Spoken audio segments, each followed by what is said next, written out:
ZEE5 ಇರುವಾಗ ನೀವು ನಿಮ್ಮ ನೆಚ್ಚಿನ ಶೋಗಳನ್ನ ಎಂದಿಗೂ ಮಿಸ್ ಮಾಡಿಕೊಳ್ಳುವುದಿಲ್ಲ. ಅದು ಸಂಪೂರ್ಣ ಉಚಿತವಾಗಿ.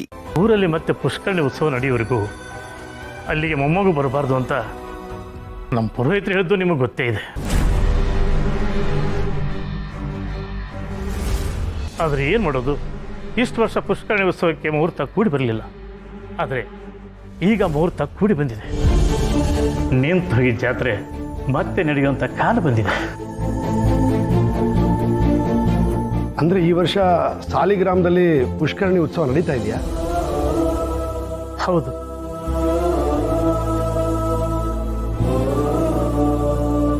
ಈ ಉತ್ಸವ ಅಂದರೆ ಇಡೀ ಊರಿಗೆ ಒಂದು ಕಡೆ ದೊಡ್ಡ ಮನೆ ಪ್ರತಿಷ್ಠೆ. ಅಮ್ಮವರು ಇಂಥದ್ದೊಂದು ದಿನಕ್ಕೋಸ್ಕರನೇ ಅಷ್ಟು ವರ್ಷದಿಂದ ಕಾಯ್ತಾ ಇದ್ರು. ನಿಮಗೆಲ್ಲ ಗೊತ್ತಿದೆ, ಉತ್ಸವದ ಪೂಜೆನ ದೊಡ್ಡ ಮನೆತನದವರೇ ಮಾಡಬೇಕು.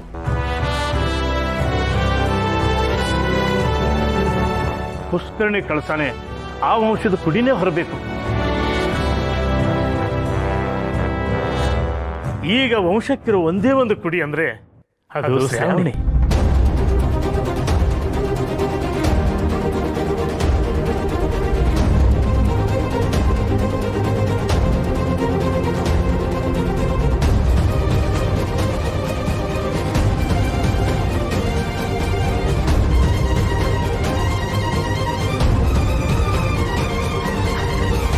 ಚಿಕ್ಕಮ್ಮ, ಹಾಗಾದ್ರೆ ಇವ್ರು ಹೇಳ್ತಿರೋದು ನಮ್ಮ ಅಜ್ಜಿ ಬಗ್ಗೆನಾ? ಅಂದ್ರೆ ಅಂದ್ರೆ ನನಗೆ ಅಜ್ಜಿ ಇದ್ದಾರ?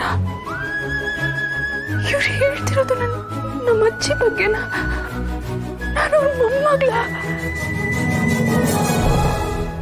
ಈಗ ನಮ್ಮಿಂದ ಏನಾಗಬೇಕು ಅಂತ ಅತ್ತೆಯವರು ಹೇಳ್ತಿದ್ದಾರೆ.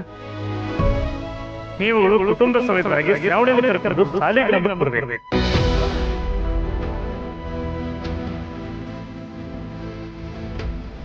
ಲಲಿತಾದೇವಿ ಅಮ್ಮನವರು ಶ್ರಾವಣ ಕೈಯಿಂದ ಪೂಜೆ ಮಾಡೋದನ್ನ ನೋಡಬೇಕು.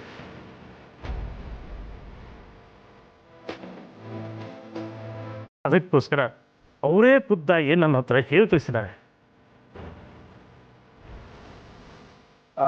ನಾವೆಲ್ಲರೂ ಖಂಡಿತ ಬರ್ತೀವಿ. ಅತ್ತೆನೇ ಖುದ್ದಾಗಿ ಹೇಳಿ ಕಳಿಸಿದ್ದಾರೆ ಅಂದರೆ ಅವ್ರ ಮಾತು ಮೀರಕ್ಕಾಗತ್ತಾ? ಸಂತೋಷ. ಆದರೆ ಇನ್ನೊಂದು ವಿಷಯ, ಪದ್ಮನಾಭ ಅಂದ್ರೆ ಪದ್ದು ಇದೇ ಊರಲ್ಲಿ ಇದಾನಲ್ಲ?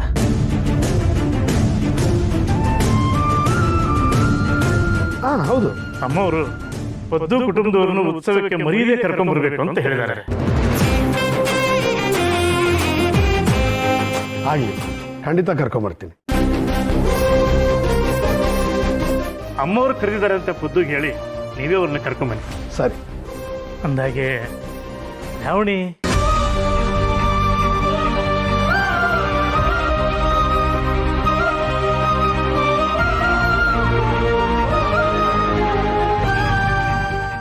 ZEE5 ಆಪ್ ಡೌನ್ಲೋಡ್ ಮಾಡಿ ಎಲ್ಲಾ ಸಂಚಿಕೆಗಳನ್ನು ಸಂಪೂರ್ಣ ಉಚಿತವಾಗಿ ನೋಡಿ.